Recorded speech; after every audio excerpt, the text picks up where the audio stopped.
আপনার হাতের মোবাইল ফোনটি বৈধ নাকি অবৈধ এটা এখনই জানা জরুরি। কারণ 16 ডিসেম্বর 2025 থেকে অনিবন্ধিত বা অবৈধ হ্যান্ডসেট নেটওয়ার্ক আর কাজ করবে না। এটা বিটিআরসি এর এনইআইআর সিস্টেমের একটি অংশ। এখন প্রশ্ন হচ্ছে অবৈধ ফোন মানে কি?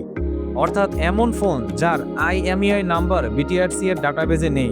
সাধারণত নকল, ক্লোন বা আনঅফিসিয়ালি আনা ফোনে এই তালিকায় পড়ে। তাহলে নিজের ফোন বৈধ কিনা যাচাই করবেন কিভাবে? ফোনে ডায়াল করুন *06# এবং আইএমইআই নম্বর বের করে রাখুন।